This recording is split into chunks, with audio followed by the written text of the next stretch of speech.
생각을 공유하고 취향을 나누는 불특정 소수를 위한 영감소. 안녕하세요. 불서소 진행을 맡은 이모셔널 PAP 봄봄입니다. 66화 가상 인플루언서를 시작합니다. 네, 본격적인 66화에 들어가기에 앞서 위클리 이슈 먼저 얘기할게요. 봄봄님. 네. 한 주 어떻게 보내셨나요? 저는 약간 리프레시 차원에서 혼자만의 시간으로 또 여행을 살짝 즐기고 돌아왔는데, 돌아와가지고 저 이거저거 기사 검색하다가 좀 재밌는 거 있어가지고 네. 오늘은 그 기사를 조금 이야기 드리면 어떨까 해가지고 가져왔거든요. 네. 피님 떡볶이 좋아하시나요? 좋아합니다. 근데 매니아라고 하기에는 네. 요즘은 막 뭐 지점별로 맛도 다르고 이런 걸 막 다 아는 분들이 많잖아요. 그니까요. 그 정도는 아닌 것 같아요. 저는 사실 떡볶이를 별로 좋아하지는 않거든요. 그래서 이제 누가 먹으러 가자고 하면 먹는데 네. 제가 먼저 생각나서 사실은 먹거나 이런 스타일은 아니어가지고 떡볶이에 대한 애착이 그렇게 많지 않았는데, 제가 우리나라에 떡볶이를 좋아하는 사람이 이렇게나 많다는 거를 알게 된 기사를 하나 봤어요. 네네. 그 배민에서 옛날에 치믈리에 자격증 네네. 시험 같은 거 있었잖아요. 네. 1등한 사람한테 뭐 상품도 어마어마했던 것 같은데? 아무튼 그래가지고 그렇게 하고 그 치믈리에 관련한 책도 나왔었잖아요. 그 네. 금색 커버로 된 거. 네네. 했는데 이번에는 배달의 민족에서 그 떡볶이 미식가를 찾는 테스트를 하더라고요. 아, 그거 혹시 저 그거 해봤어요. 어플로. 테스트. 네. 저도요. 되게 말도 안 되는 점수를 받고 나는 안 되겠다. 저도 제가 그 테스트하고 나서 내가 떡볶이를 별로 안 좋아한다는 사실을 알았는데 5점인가 6점 나왔어요. 10개 문항에서 1차 예선. 저도 그 정도 반타작 정도 했던 것 같아요. 저 회사의 팀에 만점자가 너무 많은 거예요. 정말요? 만점 아니면 9점. 그게 어떻게 가능하죠? 그죠? 저 그래서 되게 신기했거든요. 거의 주에 한 번씩 떡볶이를 먹는 사람인가? 근데 다들 진짜 떡볶이를 좋아하더라고요. 그래가지고 그게 떡볶이 마스터즈라는 이름으로 대회를 하는데 지금 저희가 오늘은 녹음일로 기준으로 봤을 때는 결선 대회가 아직은 열리기 전인데 아마 방송이 나가는 날이 그 결선 대회 다음 날일 거예요. 11월 11일 날 개최를 하거든요, 요게. 그래서 제가 결과가 궁금한데 요거 결과와 관련된 코멘트는 아마 메일링에 나가지 않을까. 네. 그럴 수 있겠네요. 궁금하신 분들은 메일링 구독 꼭 하시면.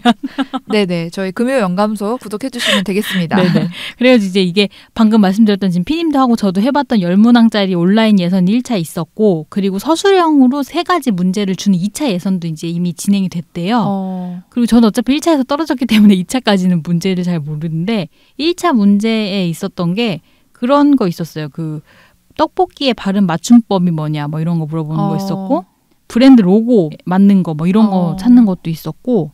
은근히 헷갈릴 수도 있겠네요. 네. 비슷한 브랜드의 이름도 많고 하니까. 그리고 이게 퀴즈를 풀 때 왜 그거 있죠? 시간 떨어지는 거 이렇게 바가 이렇게 내려가는 게 보이는 맞아. 거. 그거 되게 조급해지잖아요. 그래가지고 저 막 찍었거든요. 몰라서 그랬는데 아무튼 그런 문제가 1차 이제 있었던 거였고, 그리고 이제 3차가 지금 말씀드린 11월 11일 날 하는 건데 최종 우승자는 매일 떡볶이를 먹을 수 있는 365장의 쿠폰을 나온다고 합니다. 와우. 저 같은 사람이 받으면 네. 한 3년 넘게 쓸 것 같은데. 나눔해야 될 것 같아요. 그쵸. 좀 쏴야겠죠. 네. 그래서 저는 이거 보면서 배민이 참 마케팅을 진짜 잘한다는 생각을 했어요. 그러니까 이것도 솔직히 이슈가 될 것 같고, 그리고 얘도 떡볶이 관련된 책이 분명히 나오겠죠? 그리고 그 음식 선정도 잘한 것 같은 게, 치킨 하면 이제는 해외에서도 치맥을 국내의 어떤 맞아요. 음식 조합처럼, 근데 사실 치킨은 미국에서 먼저 시작된 걸로 그쵸, 저는 알고 있었거든요. 맞죠. 그러니까 우리나라만의 또 문화를 만든 거잖아요. 그런데 떡볶이, 특히 분식류는 또 전 국민이 다 어릴 때부터 되게 쉽게 먹을 수 있고, 그래서 자연스럽게 매니아가 될 수밖에 없는 어떤 음식의 종류 중에 하나잖아요. 떡볶이 소울푸드라고 얘기하신 분들 엄청 많을걸요? 제 친구들도 떡볶이 좋아하는 친구도 굉장히 많아요. 어린 시절 추억도 많고. 네. 그래서 저는 사실 요거 보면서 이거 역시 배민 참 마케팅 잘하네 이러면서 기사 봤었거든요. 그래서 네. 사실 이 결과 되게 궁금하긴 해요. 어떤 사람이 1등하고 어떤 식으로 시험을 했을지가. 이 배민 시험지 돌아다니잖아요. 나중에 네네. 보면은. 그래서 요거 한번 기대해 보고 있습니다. 그래서 다음 주 결과를 제가 메일에서 꼭 알려드릴게요. 네, 알려주시길 바랍니다. 피님은 어떠셨어요? 일주일 동안? 저는 사실 이번 주에 읽었던 책 하나를 공유할까 하는데, 뭐 베스트셀러에 몇 위에 오르기도 하고 해서 많은 분들이 읽으셨을 수도 있을 것 같아요. 선량한 차별주의자라는 책을 읽었는데, 사실 이 책을 그 듣동라에서 이 선량한 차별주의자 쓰신 분이 나와서 이렇게 인터뷰하시는 걸 잠깐 들었었고 이 책의 제목을 듣는 순간 약간 바로 저는 약간 이렇게 임팩트가 되게 강하게 남았었어요. 그러니까 차별, 평등 뭐 이런 거에 대해서 얘기도 많고 점점 더 우리가 뭐 인권이 신장되고 평등한 사회로 가고 있다고 말하는 것 같지만 어떻게 보면은 더 많은 갈래타기를 하면서 서로가 서로에게 약간 우열을 나누면서 우위에 쓰려고 하는 경쟁 시대이기도 하고 막 이런 것들이 복합적으로 나타나는 시대다 보니까 더 우리가 이렇게 신경 쓰지 않으면 의도하지 않았지만 차별주의자가 될 수밖에 없다. 그러니까 과거에는 차별을 하는 못된 사람과 아닌 사람 이렇게 나뉘어졌다면 이제는 나도 조심하지 않으면 차별주의자가 될 수 있고 언제든 차별을 받을 수 있는 대상이 될 수 있다. 이런 거를 약간 함축적으로 의미하는 단어가 아닐까. 그 선량한이라는 말이 내가 몰라서 하게 되는 어떤 차별의 태도? 뭐 그런 이런 거죠. 것도 포함하는. 그러니까 뭐 어떤 정치인이 네. 뭐 장애인들이 모이는 어떤 행사에 가서 뭐 다른 정치인들을 욕하면서 그 사람들 정신장애가 있는 것 같아요. 이렇게 말하고 논란이 되면 후에 사과하잖아요. 그럴 의도는 없었다. 근데 이런 거는 사실은 어떤 정치인이란 유명인의 특별 케이스고 우리 같은 평범한 사람들도 얼마든지 뭐 요즘은 사실 다양한 국적과 성별과 뭐 성적 취향 뭐 모든 것들이 굉장히 복합적인 사람들이 한 도시에 같이 살아가고 있잖아요. 그러니까 어떻게 보면 조심하지 않으면 그런 어떤 정치인만이 차별주의자가 되거나 아주 권력이 높은 사람만이 차별주의자가 되는 게 아니라 그냥 평범한 사람들도 자기보다 뭐 경제적으로 아래에 있거나 갑을 관계에서 갑이 되거나 그러다 보면 충분히 그 차별주의자가 될 수 있다. 그래서 이 책에서는 차별은 어떻게 이루어지는가, 어떻게 선량한 차별주의자가 되는가, 뭐 이런 것들에 대한 이야기가 여러 가지가 나오는데 이 책을 쓰신 분이 이제 대학에서 다문화학과에서 소수자, 인권, 차별에 대해서 이제 가르치고 연구를 하시는 분이에요. 근데 이 다문화라는 단어도 책에서 보면 원래는 동남아시아나 다른 국가에서 이제 우리나라 사람이랑 결혼을 해서 뭐 살게 되거나 뭐 이런 사람들이 많아지면서 그런 사람들 약간 뭐 비하하거나 무시하거나 그런 일들도 생기면서 차별하지 않기 위해서 부르는 호칭으로 다문화라는 말이 생긴 거잖아요.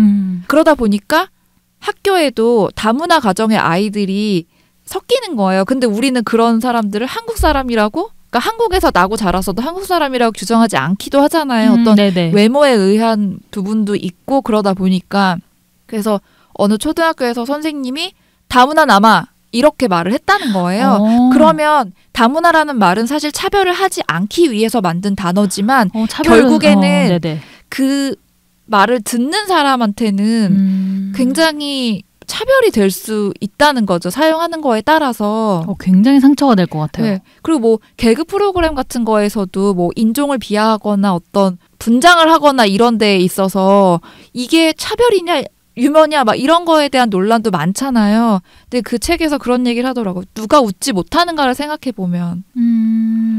그러니까 그것에 웃을 수 있다는 거는, 그리고 이런 차별 문제에 크게 공감하지 못하거나 할 수 있다는 거는 그만큼 내가 그 한국에서 한국 사람이라고 하는 혹은 권력이나 경제적인 부분 안에서 굉장히 튼튼한 테두리 안에서 특권을 누리고 있는 사람이기 때문에 공감 지수가 낮은 거다. 그러니까 그거에 공감하지 못. 그러니까 그런 거죠. 남성보단 여성이 소수가 되고 뭐 권력이 있는 사람보다 없는 사람이 마치 더 소수가 되고 이런 어떤 사회적 구조를 우리가 가졌잖아요. 그러다 보니까 예를 들어 뭐 여성 차별적인 발언을 들으면 어떤 남성들은 차별을 받아본 적이 없으니까 그게 왜 차별인지 느끼지 못할 수 있는 거잖아요. 그리고 내가 뭐 혼혈이 아니면 한국 사회에서 혼혈로 살아가는 거에 대한 차별을 잘 못 느낄 수 있는 거잖아요. 그런 식으로 그러니까 차별은 어떻게 보면 상대적인 거지 뭐 과거처럼 막 돈 많은 부자 백인만 차별을 받지 않고 그 외에는 모두 차별을 받고 이런 시대가 지났다고 해서 차별이 없어지는 게 아니라 오히려 우리가 제도나 인식이나 모든 거를 신경 쓰지 않으면 누구든 차별주의자가 될 수 있는 거죠. 선량한. 그러니까 인식을 하고 있고 각성하고 있고 계속 얘기해야 되는 이 부분이 되게 중요한 것 같아요. 그러니까 제가 얼마 지금 피님이 얘기하시니까 며칠 전에 이제 점심 때 회사 분하고 밥 먹고 오다가 교회 앞이었나요? 그 지나가는데 플랜카드가 이렇게 걸려 있었어요. 다음 주가 수능이잖아요. 네네. 아, 이 방송 나가는 주가 수능이네요. 네. 네. 수능인데 플랜카드에 뭐라고 써있냐면 어머니 기도회라고 써있는 게 있었어요. 그게 있는데 그 같이 밥 먹고 지나가는 분이 갑자기 딱 얘기를 하시는 거예요. 그래서 왜 어머니 기도회지? 부모님 기도회도 아니고 아버지 기도회는 뭐야? 막 왜 없어? 막 이런 얘기를 막 이렇게 하다가 했는데 이제 그냥 또 다른 분 옆에 있는 분이 뭐 얘기하다 아예 아버지는 이 말을 바쁘잖아. 아버지 나가서 돈 벌 뭐 이런 식으로 이제 얘기가 딱 된 거예요. 근데 이제 그 말씀하셨던 분이 왜 아빠가 나가서 돈 벌어? 엄마도 돈 벌잖아. 요새 그런 집이 뭐 얼마나 있어. 이렇게 그런 얘기들을 막 하기 시작을 했던 거예요. 그러니까 그런 단어 사용이 사실은 네. 아주 과거에는 그런 걸 그게 차별이라고 인지를 못했기 때문에 네네. 그냥 쭉 써왔는데 네. 그거를 뭐 젊은 사람들이라거나 아니면 그거에 익숙하지 않은 사람들이 본다면 저건 왜? 이렇게 질문하게 되는 부분이 있다 보니까 그게 그런 단어 사용에서부터 네네. 뭐 제도도 마찬가지지만 이렇게 충돌하는 것들이 더 생기는 것 같아요. 저는 사실 저도 그 말 듣고 되게 아차했거든요. 그렇지. 그렇게 생각할 수 있어. 충분히 그렇게 생각할 수 있기도 하고 그게 문제가 되는 부분도 분명히 있구나라는 거를 저도 그냥은 몰랐을 건데 누군가 얘기를 하니까 딱 느껴지는 게 있는 거예요. 그러니까 사실은 이게 차별뿐만이 아니라 사회적으로 많은 것들이 우리가 그런 얘기 하잖아요.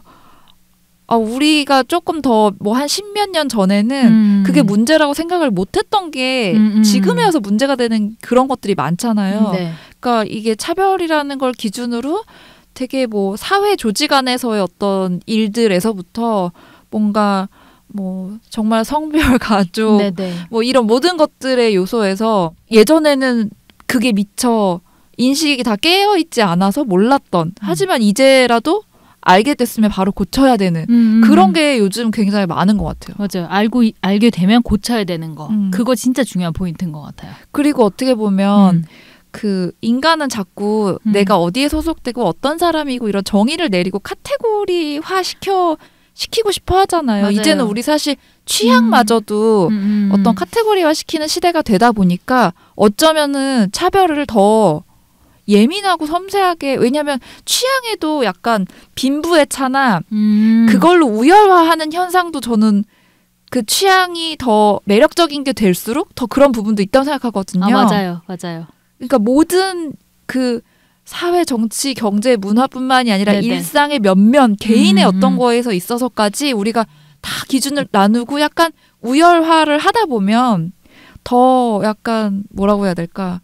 차별에 더 무심해질 수도 있는 하지만 더 신경을 써야 되는 그런 시대가 아닌가라는 생각이 들어서 약간 그 책을 읽으면서 어떤 부분에 있어서는 막 화가 나기도 하고 나도 여기서 자유로울 수 없겠구나. 그러니까 여기서 자유로울 수 있는 사람 결코 없겠구나. 지금 되게 뜨끔하면서 지금 피님의 얘기를 듣고 있어요. 왜냐면 나도 그건 잘못됐어라고 얘기하지만 어느 순간에 나도 약간의 그런 우월적인 이런 표현도 되게 웃긴 건데 우월적인 취향의 무언가를 가지기 위해 굉장히 뭔가 애를 쓴다거나 그런 사람들 우러러 부러워한다거나 이런 태도 분명히 나도 있었던 것 같은데 저도 있었어요. 저 지금 되게 뜨끔하거든요.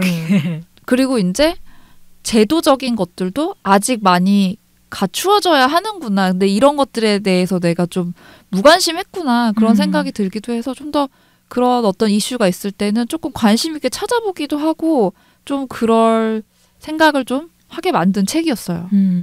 저도 이거 꼭 오늘 한번 좀 돌아가는 길에 서점에 들려서 네네 읽어보겠습니다. 네, 관심 있으신 분들은 한번 읽어보시면 좋을 것 같네요.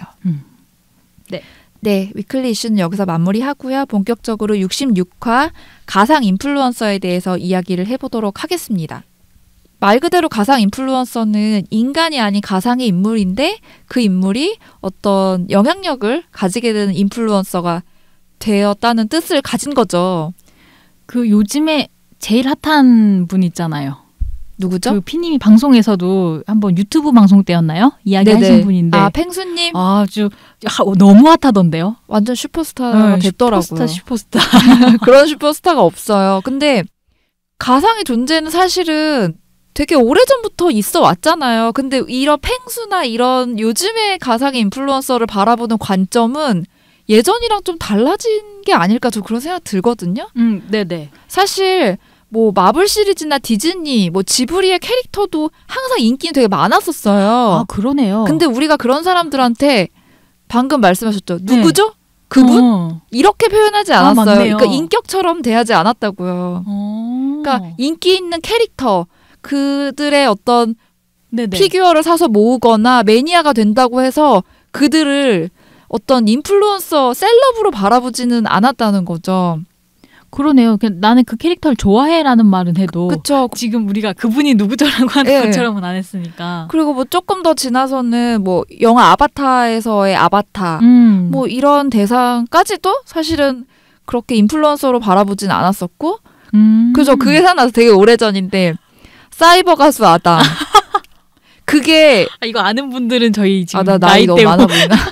저도 어렸을 때였다는 거 알아주시면 좋을 것 같고요. 네네. 이게 98년도에 사이버 가수 아담이 등장했는데 이때는 그러니까 어떻게 보면 지금과 같은 가상 인플루언서였어요. 근데 인플루언서가 아니었던 거죠. 가상의 인물인데.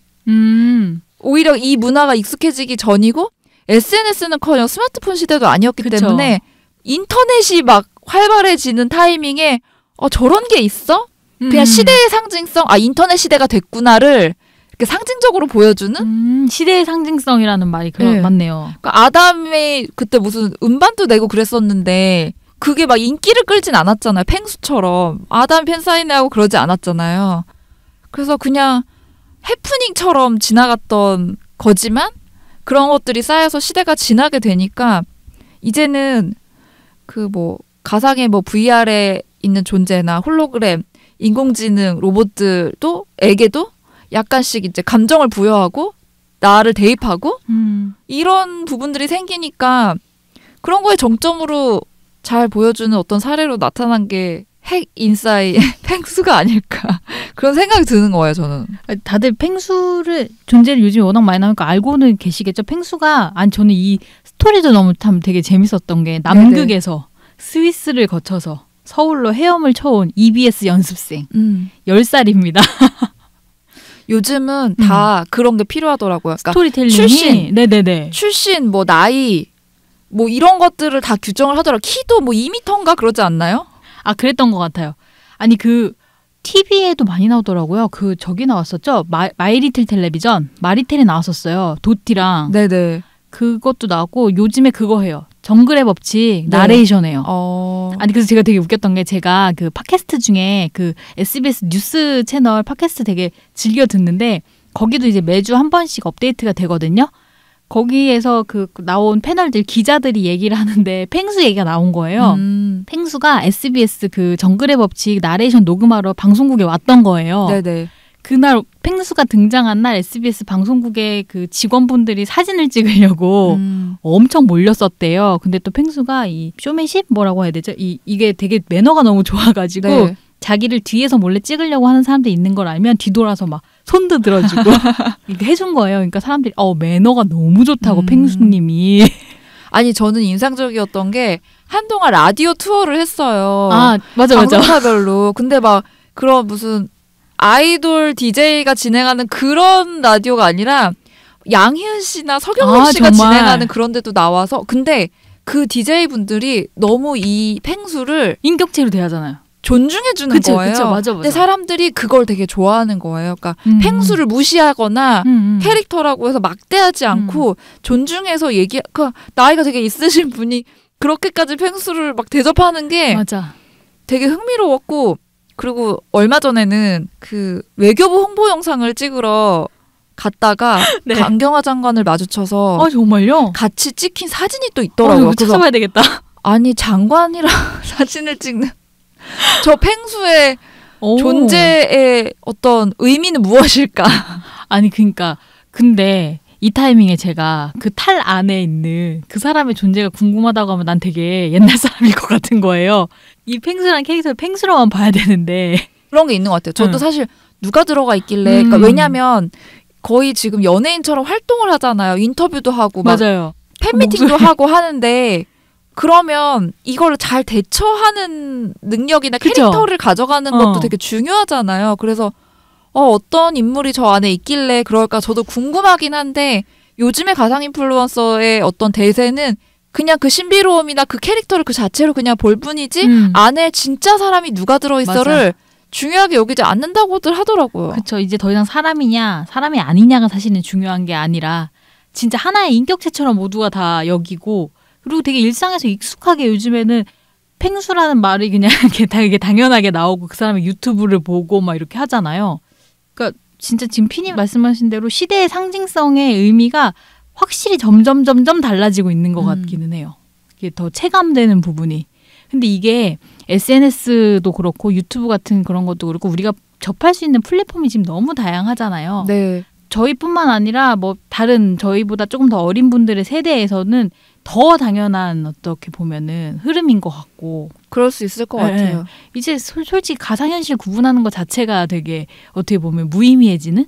그 처음에 가상현실이나 이런 게 막 트렌드로 나왔을 때는 이게 어디까지 적용될 수 있을까?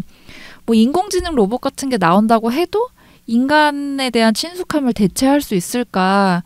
그런 거에 대한 이야기가 많았잖아요. 그러니까 기술과 관련된 기업들은 이걸 어떻게든지 그 대중들의 일상에 녹여들게 하려고 노력을 하지만 그것이 대중들이 받아들이는 거하고 좀 별개다. 뭐 이런 말들이 굉장히 많았는데 그래서 막 게임으로 VR을 대중화시킬 거냐, 여행 컨텐츠로 할 거냐 막 말들이 많았는데 생각지도 않게 이런 가상 인플루언서들이 약간 문화적으로 폭발하는 어떤 컨텐츠를 지나서 진짜 정말 가상 인플루언서가 되리라고는 저는 예상하지 못했던 것 같아요. 이렇게 더 친숙한 방식으로 확 들어와 버릴 줄은 몰랐던 것 같아요. 저는 그중에 또 하나 캐릭터가 그거 같아요. 라이언. 라이언 인기 진짜 많잖아요. 네. 아 근데 라이언도 펭수만큼 인격을 부여하나요? 난 그거 약간 경계에 있는 것 같아. 제가 그거 보고 되게 놀랬던 게 라이언이 네. 그 얼마 전에 그 보그 패션지 있죠. 네. 패션지에 화보하고 이게 실린 게 있었거든요. 그 공항 패션 같은 거 맞아요. 찍힌 거 그거 본 것 같아요. 그게 공항 패션이 왜 찍혔냐면 2020년 SS 그 컬렉션을 하잖아요. 이제 그 해외 디자이너들이 코치라는 브랜드 있는데 거기서 실제 초청을 했어요. 라이언을. 근데 라이언이 그러니까 펭수는 어쨌든 이걸 탈을 쓰고 다니는데 라이언이 캐릭터죠. 라이언은 뭐 그냥 인형으로 만들 수도 있지만 이모티콘 속에도 존재하잖아요. 그럼 어떤 모습으로 갔나요? 탈을 쓰고 갔나요? 아니요. 그냥 그 캐릭터만 공항에다 합성화시킨 거예요. 사실은. 이미지로만 사실은 존재하는 건데 재밌었던 게 코치 공식 계정 있죠. 거기에 그 크리에이티브 디렉터가 라이언이랑 같이 사진을 어깨동무하고 찍은 사진을 공식 계정에 올려서 라이언이 와줬다는 거에 대해서 감사 표시를 했어요. 그럼 그러니까 그게 웃기네. 웃기다고 말하면 또 안 될 것 같은데 하여튼 그걸 초청했다고 표현하는 것 자체가 라이언이 왔다고 말하는 것 자체가 인격화를 한 거네요. 네, 그래서 라이언 공항 패션 보면 코치 옷을 다 입고 코치 가방을 들고 공항에서 사진을 찍힌 게 보그에 실린 거예요. 그거는 마치 그 해외에서 정말 약간 사람 모양을 한 그러니까 뭐 펭수나 이런 캐릭터들이 있기 전에 해외에서는 뭐 그러니까 모델처럼 SNS 계정을 운영하는 가상 인플루언서들이 사실 좀 먼저 있었잖아요. 많죠. 그들처럼 라이언을 대했다는 느낌이 좀 드는데. 근데 저는 되게 재밌었던 게 보통 패션 이제 그런 해외 브랜드나 이런 데에서 가상 인플루언서를 세울 때 사람과 되게 비슷한 형태의 외모를 가지고 있잖아요. 거의 사람에 가까운, 구분하기 어려운. 그런데 라이언 같은 경우는 솔직히 이등신이잖아요. 머리 있고. 인형이죠, 인형. 우리의 기준으로 말하자면. 둥그런 머리랑 이렇게 몸을 가진 이 캐릭터가 하나의 인격체처럼 얘기를 해가지고 거기다가 라이언한테 옷을 막 모든 브랜드 옷을 입히고 에스콰이어인가 그 매거진에서 남성지 매거진에서도 라이언이 표지 모델을 했었어요. 작년이 아니죠. 올해 얼마 또 몇 달 안 된 것 같은데 거기에는 에스콰이어 잡지 안에 그 라이언을 실제 인터뷰한 기사가 10페이지 가까이 실리기도 했어요. 그 말씀하시니까 뭐 하나 또 생각났는데 그 아주 유명하고 올해 가장 많이 사랑을 받은 곡을 부른 빌리 아일리시. 네네네. 그 어떤 매거진인지 제가 잘 기억이 안 나는데 어떤 매거진에서 빌리 아일리시가 마치 약간 인공적인 어떤 인공지능 그런 가상 인플루언서 같은 모습으로 이렇게 디지털화 시켜서 그 인물을 커버로 장식을 한 거예요. 근데 빌리 아일리시한테 어떤 그 동의를 받거나 아니면은 빌리 아일리시가 뭐 분장을 하고 촬영을 하거나 이런 게 아니고 빌리 아일리시를 모티브로 했지만 전혀 새로운 AI 인물 같은 혹은 가상 인플루언서 같은 인물로 표현을 해서 그 커버를 장식한 거예요. 근데 그거를 보고 빌리 아일리시가 굉장히 불쾌감을 드러냈거든요. 네네. 이게 내 모습이 아닌 약간 그 경계에 있는 거죠. 사람인지 아닌지 모를 그런 경계의 모습을 보고 불쾌감을 드러냈는데 누리꾼들이 이제 반응이 양갈래인 거죠.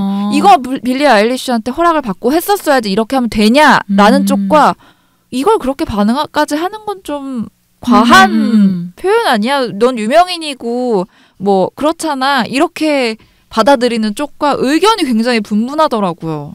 그 사실 뭐 라이언 같은 거는 어쨌든 이제 콘텐츠의 저작권이 카카오에 있겠죠? 이렇게 되는 거에 그죠? 네네. 그렇게 되니까 이제 그런데 점점 이런 게 되게 많아지잖아요. 사실 가상과 뭐 현실의 어떤 구분 없이 이런 캐릭터들의. 네. 그럼 나중에 이 사람들이 어떤 인격체로 봤을 때 지금 말한 것처럼 이런 초상권에 대한 문제부터 왜 이 사람한테 주어지는 인플루언서들에게 주어지는 어떤 그런 제도적인 거 이런 것도 다 적용이 뭔가 돼야 되는 법적인 뭔가 문제도 나중에는 언젠가 또 발생될 수 있는 부분도 있을 것 같아요. 그럴 수도 있는데 또 아닐 수도 있는 게 그럼 실제로 존재하지 않은 인물의 어떤 것을 어디까지 그죠.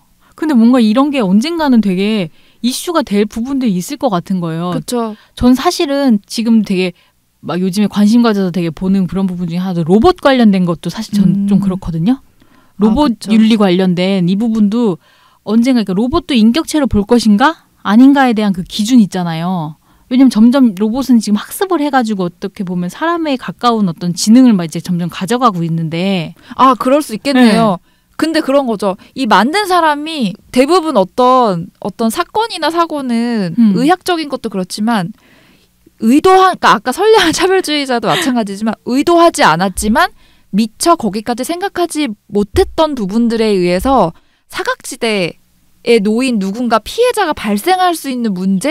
그게 기술이 발전이 되고 뭐 유전자, 의학 이런 게 발전될수록 더 큰 문제일 수 있고 이 가상 인플루언서도 그런 어떤 경계에 있을 수 있겠네요. 네. 그래서 뭔가 뭐 바로 당장이 아니더라도 뭔가 그런 부분들이 분명히 얘기가 될 것 같다. 그럴 수 있겠네요. 그럼 어떻게 법을 공부해야 되나 봐요.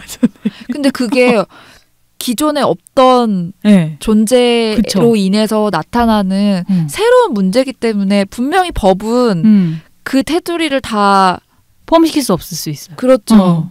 그러다 보면 새로 법을 만들거나 하는 논란이 계속 될 수밖에 없는 것 같아요. 그런 거잖아요. 자동차가 없으면 횡단보도 규칙을 만들 필요가 없었던 거잖아요. 그렇죠. 그런 거죠. 네. 그러니까 자동차를 만든 후에 생긴 거잖아요. 교통법이나 이런 것들은. 그러니까 그런 것처럼 새로운 존재들이 나타나고 새로운 기능들이 많아질수록 그런 제도들이 새로 만들어질 수밖에 없고 그 안에서 사람들의 의견이 되게 분분할 것 같긴 해요. 인플루언서 얘기하다 지금 제도 얘기로 넘어왔는데 지금 제가 라이언 얘기하다가 넘어가긴 했지만 어피치 걔도 카카오 캐릭터인가요? 구분을 잘 못하겠는데 제가 그걸 잘 몰라갖고 카카오톡에서 보내봤어요. 그럼 카카오톡 거죠. 어피치 같은 경우는 일본에서 인기가 진짜 많은 거예요. 그래가지고 어피치 캐릭터로만 만들어진 매장도 있거든요. 근데 일본의 한국 관광 홍보대사로 선정이 됐어요. 어피치가. 그래서 활동을 한다고 하는데 뭐 이런 것도 사실 어떻게 보면 굉장히 인플루언서인 거죠. 어피치가. 그것도 되게 재밌었어요. 어떻게 보면 이렇게 캐릭터나 어떤 가상의 인물을 단순한 그냥 캐릭터에서 인플루언서로 약간 인식하게 된 거는 사실 해외에서 먼저 좀 시작되지 않았나요? 맞아요. 그러니까 지금 저희가 앞에서 약간 잠깐 얘기 나오긴 했는데 그 패션 브랜드들이 그 굉장히 모델로 많이 기용을 하는 경우들이 많죠. 네. 그리고 그런 인물들이 사실은 SNS에 계정을 만들면서 마치 그 계정을 하나의 브랜딩을 해서 인격체로 인식을 하게 돼서 저 사람이 운영하는 SNS인 줄 알았는데 알고 보니 저 사람은 존재하지 않는 사람이었고 그런데 그 사람이 유명해지고 그런데 그 사람이 컬렉션에 섰다고 나오고 그럼 저 사람은 컬렉션을 진짜로 선 것인가 합성인가를 혼동하게 만들고 맞아요. 이런 일들이 해외에서 먼저 일어나고 SNS를 통해 특히 인스타그램 계정을 통해서 먼저 일어나다가 어느 순간 우리나라에서는 이제 캐릭터로 먼저 풀리게 된 어떤 케이스가 아닌가 싶어요. 이게 제가 본 거 중에 2016년도에 네. 먼저 등장한 캐릭터 있어요. 릴 미켈라라는 캐릭터인데 네. 그 패션하고 뷰티 쪽에 화보를 굉장히 많이 촬영을 했고 프라다나 샤넬 같은 이런 브랜드들하고 콜라보레이션도 많이 했어요. 그래서 그 작년 기준으로 봤을 때 한 150만 명 정도 팔로워를 제가 보긴 했었거든요. 제가 어제 들어가 봤는데 네네. 170만 명 정도 되더라고요. 그러니까요. 굉장히 팔로워가 많고 이 릴 미켈라 캐릭터는 사람에 되게 근접한 캐릭터죠. 근데 묘하게 정말 리얼한 사람인 것 같은데 묘하게 또 약간 그 생각을 하고 봐서 그런지 맞아요. 그런 거죠. 1g, 네. 2g 정도는 약간 뭔가 인위적인 느낌이 나기도 하고 근데 어떻게 보면 그런 부분들이 이질감이 아니라 약간 신비로움을 자극하는 부분도 있는 것 같아요. 맞아요. 그 신비로움이라는 표현 되게 네. 저도 공감하는 것 같아요. 그래서 여기 이게 릴 미켈라 같은 경우는 캐릭터 그 설정 자체가 뮤지션이기도 하고 모델이기도 하고 자기가 패션 브랜드 클럽 404라는 것의 디자이너로 활동을 하기도 하고 그러다 보니까 인스타그램에서 활동할 때 또래들이 굉장히 많이 좀 호응을 한다고 해야 될까요? 그 지금 이게 또래라는 것도 이 릴 미켈라를 19세 소녀로 규정이 돼 있더라고요. 정의가. 네, 맞아요. 그러니까 이제 10대, 20대가 또래가 되는 거죠. 아니 그래서 그 계정에서 네. 고민 같은 것도 서로 나누기도 하고 네. 그렇게도 하더라고요. 그래서 그 릴 미켈라 같은 경우는 지난해 타임지가 선정한 인터넷에서 가장 영향력 있는 25인의 이름을 올렸어요. 그래서 아마 가상 인물로 이름이 올라간 걸로는 또 되게 이슈가 거의 아티스트 아니면 아이돌 이런 느낌인데요. 네, 맞아요. 파워가? 네. 그래가지고 그것도 되게 사실 신기했었던 것 같아요. 그리고 저 요즘에 본 거 중에 제일 웃겼던 거는 KFC 할아버지 아시죠? 아, 네네. 근데 KFC도 약간 요런 인플루언서들 이런 대열에 합류해갖고 네. 그 할아버지가 커넬 샌더스였나 그 이름 그랬던 것 같은데 그 창시자 이름이죠. 그 KFC 할아버지의 이미지를 되게 힙하고 잘생긴 남자로 가상 인플루언서로 바꾼 버전을 선보였어요. 근데 그 캐릭터가 되게 인기가 많아가지고 네. 은발이 머리인데 이렇게 샤프한 매력을 가진 그 남자 캐릭터로 변신을 했는데 그렇게 해서 활동을 좀 했거든요. 그 계정도 되게 인기가 많더라고요. 인스타그램 계정이 있는데 그것 좀 신기했어요.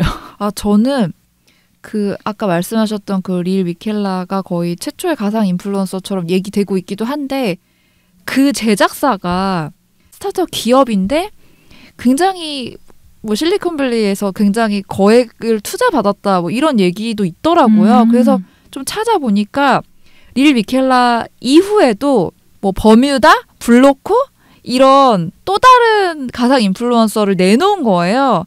그래서 그 제작사에서 운영하는 계정을 들어가 봤더니 한 3명, 4명이 이렇게 같이 그러니까 3명, 4명이라고도 지금 표현을 한 거죠. 네. 3, 4세 그 가상 인플루언서들이 사진을 찍은 게 화보처럼 이렇게 보이는데 크루 같기도 하고 맞아요. 마치 이 가상 인플루언서를 제작하는 회사가 마치 아이돌 엔터테인먼트처럼 운영을 하는 것 같은 그런 느낌이 묘하게 들더라고요. 그러네요. 사실 그런 캐릭터 같은 경우는 모델로 활동하려면 어쨌든 브랜드하고 계약을 맺어야 되니까 이 캐릭터를 만든 회사가 에이전시처럼 그쵸. 얘를 데려가게 하는 거잖아요. 네. 그리고 그런 게 굉장히 상업적으로 폭발하고 있기도 한데 크루라는 어떤 느낌이 되니까 뭔가 되게 문화적인 것 같고 맞아요.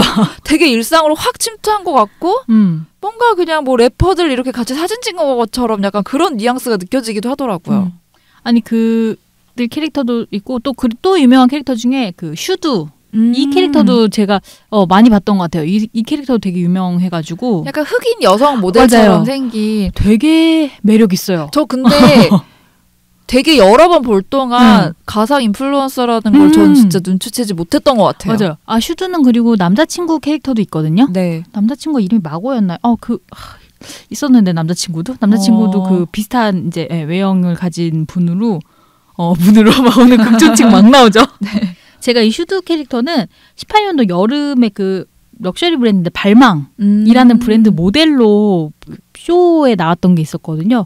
굉장히 매력적인 이렇게 스키니한 몸매를 가진 흑인 여성분에게 이렇게 드레이프 진 드레스를 딱 입혔는데 너무 멋있는 거예요. 그러니까 우리가 런웨이에서 보는 네. 되게 잘 나가는 흑인 여성 모델의 어떤 모습을 갖춘 것 같아요. 맞아요. 그래가지고 그때 보면서 되게 매력있다 이 캐릭터 이러면서 봤었는데 확실히 요즘에는 진짜 패션 뷰티 브랜드에서는 좀 대세인 것 같아요. 이런 캐릭터, 이런 뭐라죠? 가상 인플루언서의 활용이. 네, 그들의 활동을 지켜보다 보면은 굉장히 약간 어떤 뭐 나이, 키, 뭐 국적 이런 것들을 어떤 정의를 내리기도 하지만 약간 그 젊은 세대들에게 좀 공감을 받을 수 있는 사회적 메시지를 던진다거나 맞아요. 아니면은 그런 거 있죠. 국적을 구분하지 않거나 뭐 혼혈을 정의한다거나 아니면은 뭐 성별을 정의하지 않는다거나 뭐 그런 어떤 행보와 태도를 가짐으로써 고정관념을 좀 탈피하는 어떤 이미지를 만드는 경우가 많고 그런 부분들 때문에 또 더 이렇게 호응을 받는 부분이 있지 않나? 그러니까 그런 건 정말로 사회적 메시지일 수도 있는데 그러면 그건 정말로 진짜 인격체가 된 거 아닐까요? 그러네요. 그리고 이게 되게 중요한 포인트인 것 같아요. 그 고정관념을 넘어서게 하는 어떤 하나의 인물이 있다는 거에 대한 게 사실 우리가 그런 거 요즘에 되게 많잖아요. 뭐라고 표현해야 되죠? 이 문제가 되는 부분들 되게 많잖아요. 셀럽들이나 네. 이런 분들이 왜 사회적으로 문제가 돼가지고 계속 기사가 오르락 내리락 하는 거 되게 많이 보잖아요. 그렇죠. 사건 사고가 많죠. 근데 제가 어디 기사에서 봤던 건데 이런 가상 인플루언서는 그런 문제가 없다는 거죠. 그 모델로 했을 때. 사고 칠 네. 걱정 안 해도 되는? 그거를 보면서 내가 그치 그럴 수 있지. 그러니까 문제를 일으키지 않으니까 어느 날 잘못하거나 네. 스캔들 나가지고 브랜드가 손해볼 게 없는 거예요. 그렇죠. 스캔들이 사실 잘못은 아니지만 그쵸. 인간일 경우에는 네. 뭔가 팬덤을 형성하고 있는 경우에는 그게 뭔가 매출로 이어지고 막 그쵸. 그래서 계약을 파기하고 이런 일이 막 생기잖아요. 근데 네. 가상 인플루언서는 실제 존재하는 인물이 아니니까 스캔들 날 일이 없고 사건 사고가 날 일이 없다는 점에서 네. 기업의 입장에서는 되게 효율적인 그러니까 가성비가 되게 좋은 모델? 네네. 이렇게 받아들일 수도 있을 것 같아요. 그 비용 측면도 확실히 가성비가 더 좋다는 거죠. 왜냐면 파란 그것만 하면 된다는 거죠. 그 뭐라 그러죠? CG만 넣으면 된다는 거죠. 그러니까 라이언을 초청하기 위해서 비행기 표를 제공하거나 숙박을 그쵸. 제공하지 않아도 되잖아요. 비행기 숙박해서 1,000만 원, 몇만 원 들어가는 돈이 안 들어가고 대신에 CG로 옷을 입혀주는 거죠. 아니 근데 이게 장점인 부분도 있는데 네. 저는 약간 장점과 안 좋은 점의 경계에 있는 게 이게 논란의 걱정이 없다는 거는 이 사람이 실제 인물이 아니라는 거잖아요. 네. 그럼 이 인물이 어떤 악플에도 상처를 받지 않는 존재일 수 있다는 거잖아요. 그쵸. 그러면 과연 그게 대중과의 어떤 소통 지점에서 대중들을 더 악랄하게 할 수 있는 포인트가 있을까? 아닐까가 전 좀 헷갈리는 것 같아요. 아직까지는. 근데 맞아. 근데 저 갑자기 그 말씀 하시니까 네. 근데 라이언이 계정이 있어요. 그 계정이 있거든요. 인스타그램에. 네. 악플을 본 적이 없는 것 같은 거예요. 하긴 뭐 라이언이 악플 달 일은 없지 않을까? 그러고 보니까 사람들은 그럼 약간 그런 가상 혹은 캐릭터적인 어떤 인물에 대해서는 좀 더 관대한 걸까요? 뭐지? 이렇게 얘기하면 또 사람이 너무 나쁘게 그려지는 거죠. 제가 지금 얘기한 게. 아니 근데 우리가 지금 이 가상 인플루언서란 존재 자체가 네. 이제 생겨나고 조금씩 이렇게 스며들고 있는 거기 때문에 이런 혼란은 당연한 부분인 것 같아요. 진짜 악플을 본 적이 없는 것 같아요. 그런 가상 인플루언서에 대해서는. 근데 아직까지는 그런 게 뭐 귀여운 캐릭터가 하는 행보가 그럴 어떤 필요성, 그러니까 악플이 필요성이라고 표현하기는 좀 네. 안 맞지만 어쨌든 그럴 일 자체가 없는데 이게 하나의 스토리텔링이 돼서 정말 브랜딩이 되는 인물이 되면 그 브랜드도 뭐가 잘못하거나 이미지에 타격가는 어떤 행동을 하면 사람들이 약간 비난을 하잖아요. 네네. 그런 것처럼 그 스토리텔링 혹은 브랜딩이 있어서 굉장히 신경을 써야 되는 부분인 건 맞는 것 같아요. 그러네요. 그거는 진짜 그 브랜드의 커뮤니케이션을 담당한 사람들이 굉장히 좀 인식을 하고서는 계속 노력해야 되는 부분인 것 같긴 하네요. 근데 또 그 생각이 드네요. 이게 즉흥적으로 나와서 뭔가를 액션을 취할 일이 없잖아요. 그렇죠. 그러네요. 그런 면에 있어서는 되게 안전성을 가져갈 수도 있는 거고 맞네요. 근데 또 기획자가 뭔가 생각을 잘못해서 실수를 하면 맞네. 그쵸. 기획자가 진짜 갑자기 엉뚱한 짓을 해버리면. 그러면은, 저 사람 뭐 어디서 하차하라 그래라, 뭐 이렇게 하는 것처럼, 저 인플루언서 활동하지 말라 그래라, 막 이런 시대가 오는 것은 아닌가. 그런 걱정이 좀 들기도 하고요. 그러면 오히려 이런 캐릭터 같은 경우는 더 큰 타격을 입을 수도 있을 것 같아요. 그쵸. 근데 어떻게 보면, 그럼 새로운 캐릭터로 또 갈아치운다는 어떤 느낌으로 만약에 그 기업이 그런 태도를 가진다면 우리는 정말 이게 어떤 시대에 살고 있는가. 영화 허가 또 갑자기 또 생각나기도 하고. 잠깐 다른 상상했는데. 어떤 상상이죠? 얘기해서 다른 인물로 나온다니까. 그 라이언이 점 찍고 나와. 민소희 막 이거 복수하려고 나는 거 점 찍고 나와서 다른 캐릭터 있냐? 라이언 아니고 라이운입니다. 뭐 이런 거. 그것도 재밌을 것 같은데 되게 코믹적이고. 네 죄송해요. 갑자기 뭐. 아니에요 재밌었어요. 근데 그런 생각도 들더라고요. 어쨌든 그 실존하는 인물 셀럽들은 나와서 자신의 어떤 외모적인 부분이 공개되고 그런 걸 또 가꾸기도 하고 때로는 그런 거에 되게 얽매이기도 하잖아요. 근데 이런 가상 인플루언서들은 나이가 들지 않잖아요. 그쵸. 어쩌면 서글플 수도 있는데 그런 것들이 더 판타지를 부여하고 자극하게 만드는 부분은 아닐까. 그런 면에서는 뷰티 모델로 아주 적합하네요. 그렇지 않아요? 그쵸. 근데 갑자기 뷰티에서 한동안 되게 네. 그 이슈가 됐었던 웰리스 자연스럽게 나이듦의 그 메시지와는 어떻게 상충이 될 것인가 막 그런 그러네. 가치관의 혼란이 오기도 하네요. 변하지 않는 아름다움이 아니라 잘 늙어가는 것이 요즘에는 좀 더. 근데 뭐 가상의 로봇에게 잘 늙어가라고 하는 것도 자연스럽지 않은 것 같기도 하고. 근데 어쨌든 인간은 영원히 젊게 살고 싶은 어떤 욕망이 맞아요. 뭐 크던 작던 맞아. 내적 갈등이건 간에 다들 조금씩 있으니까. 진짜 그런 걸 반영한 인물일 수도 있을 것 같아요. 그러니까 꼭 무슨 젊게 살아가 아니라 어떤 애니메이션 캐릭터들은 그래서 나이가 들었을 때 봐도 언제나 동심을 자극하는 게 있는 거잖아요. 내가 어렸을 때 봤던 그 모습 그대로.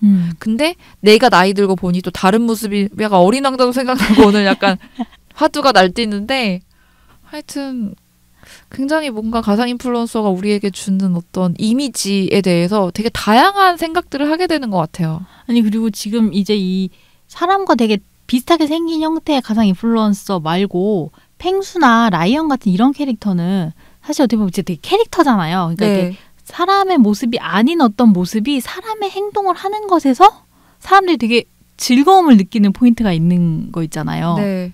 근데 이제 또 사람과 너무 닮은 캐릭터가 사람의 행동을 하면 그건 또 약간 막 이렇게 뭐 좀 이상한 감정이 막 들 때도 있거든요. 사실은 보다 보면 어느 순간에는. 네. 그런 가상 캐릭터들이 자기 브랜드 만들어서 실제 옷을 뭐 사이트에서 팔고 막 이제는 이렇게 하잖아요. 뷰티 네. 브랜드를 만들어서 제품을 팔고. 네. 그러니까 이 인물로 생각을 해야 할지, 그러니까 이게 뭔가 하나의 브랜드로 그냥 여겨야 될지 막 약간 그런 혼란이 사실 있을 때도 있어요. 그 인공지능이나 어떤 로봇 얘기할 때 되게 많이 항상 언급되는 게 불쾌한 골짜기라고 하잖아요. 네네. 그러니까 인간이랑 로봇이 닮을수록 익숙하고 친숙하게 느끼지만 어느 순간에는 그걸 더 이질감으로 느끼기도 하잖아요. 너무 똑같으면. 네. 근데 이게 경험에 따라서 그걸 느끼는 게 이젠 달라질 수 있는 것 같다는 생각. 그러니까 항상 인간에게 존재하는 불쾌한 골짜기의 지점이 저는 나이가 있는 사람이고 없는 사람이고 하나 비슷한 지점일 거라고 생각했는데 네네. 이제는 이런 가상 인플루언서를 어릴 때부터 보고 자란 사람과 이런 게 낯선 나이 든 어른이 느끼는 지점, 불편하고 친숙함의 지점은 서로 다를 거고 그 지점이 굉장히 갭이 클 것 같다는 생각도 들어요. 맞아요. 지금 우리가 계속 이걸 이제 가상이라는 단어를 앞에 붙였지만 네. 가상이라는 걸 붙이고 인플루언서라고 얘기했지만 이 가상이라는 거에 대한 사실 인지를 굳이 하지 않아도 되는 네. 인지를 하지 않고 자라온 사람들이라면 이 말도 되게 웃긴 말일 수 있는 거죠. 사실 받아들이기에 따라. 그렇죠. 그러니까 나이가 더 많은 사람들이 뭐 이거는 어떤 게 진짜야라고 만약에 질문을 한다면 그렇게 받아들일 수 있는 거죠. 아니 이걸 왜 구분하세요? 그렇죠. 그게 왜 중요하지? 지금 중요한 건 그게 맞아. 아니에요 맞아, 라고 맞아. 말을 한다면 더 이상 어떤 논리 싸움으로 대화를 할 수 없어지는 거죠. 이제 이 가상 캐릭터라는 것에 대해서 얘기할 때 제가 얼마 전에 이거 되게 인기였던 어플 중에 하나인데 그 네이버 자회사죠. 스노우에서 출시한 3차원 AR 아바타가 있었거든요. 네. 그 제페토라고. 네. 그게 인공지능하고 증강현실 기술 이용해서 그 내 사진 기반으로 해서 얼굴 인식해서 나랑 비슷한 캐릭터를 만들어주는 거예요. 근데 그때 되게 인기가 이 제페토 캐릭터로 인스타그램 계정을 이 제페토가 운영하는 계정을 하나씩 더 만드는 사람들이 되게 많았어요. 그러니까 이 제페토 캐릭터로만 활동하는 계정인 거예요. 내 계정은 내가 그냥 내 사람 계정이 있고. 그러니까 거기서는 그 가상의 인물로 활동을 하는 거예요. 인스타그램에서. 그럼 나를 닮은 네. 내 가상의 인물을 네네. 내 부계정으로 만들어서 맞아요. 인격을 분리할 수도 있는 거네요. 네, 아니 컨셉을 다르게 가져가거나. 그쵸. 제가 그게 되게 신기했어요. 사람들이 그리고 그걸 되게 좋아하고 자기 친구들이랑 같이 만들어서 친구랑 같이 그 계정에 막 이렇게 사진을 찍어서 올리기도 하고. 그러면 그런 게 있겠네요. 내가 내 모습을 이미지화 시키고 싶어도 네네. 원래 내가 가진 게 또 있잖아요. 네네. 그래서 그런 거를 확 다른 이미지로 어필하는 게 사실은 쉽지 않은 부분도 있는데 네네. 가상의 캐릭터라면 내가 꿈꾸는 네. 그러니까 내 현실과는 다른 어떤 그러니까 내가 굉장히 내성적이고 그런데 뭐 그 부계정의 어떤 가상의 캐릭터는 굉장히 화려하고 막 그쵸. 활동적인 모습으로 얼마든지 꾸며도 되게 수월한 거인 거죠. 네네. 그래서 저는 사람들이 이렇게 하는 거에 대해서는 어느 정도 자기의 욕망, 욕구를 다른 형태로 분출하는 그런 또 채널이 될 수 있다는 거에서 되게 재밌었거든요. 그렇게 대입의 대상이 되니까 가상 인플루언서한테 팬덤이라는 게 생기고 그들을 네. 응원하는 어떤 흐름이 보일 수밖에 없는 거군요. 네, 그런 것 같아요. 그런 부분에서 좀 되게 신기했어요. 재미있는 부분이기도 했고. 그래서 사실은 저는 이 가상 인플루언서를 저희가 이제 오늘 다루는 것에 대해서 생각을 하면서 저는 제일 처음은 사실 펭수하고 라이언에서 시작된 생각이었거든요. 네. 그랬는데 생각을 하다 보니까 이 부분이 가진 사회적인 메시지도 있는 것 같고 뭔가 브랜드나 어떤 이렇게 마케팅적인 측면에서도 얘기가 될 게 되게 많은 것 같고 그래서 오늘 1시간이 되게 막 정신없이 다양한 얘기를 하면서 지나간 것 같아요. 그러니까 어떻게 보면은 약간 시작점에서 우리가 이야기했을 수 있는 것 같아요. 국내에서는. 근데 앞으로는 더 다양한 가상 인플루언서들이 나타나지 않을까. 또 그들이 새롭게 펼치는 문화적인 활동이나 어떤 콘텐츠나 브랜딩이나 스토리텔링이 또 궁금해지기도 하고요. 저는 펭수를 실물을 좀 한번 영접을 해봤으면 하는 요즘에 그 생각. 팬미팅에 참여해보세요. 그러니까 그래서 기대가 되는 어떤 그런 게 있고요. 네. 그럼 오늘 방송은 여기서 마무리를 해야겠죠? 네. 67화 예고 드리겠습니다. 물건이 사라지고 경험을 사는 공간입니다. 네. 이 주제로 저희가 이제 생각을 해봤던 게 저희가 지금 한 몇 주 동안의 주제들을 보시면 아시겠지만 온라인 공간에 대한 이야기를 되게 많이 했었던 것 같아요. 이런 플랫폼에 대한 이야기들.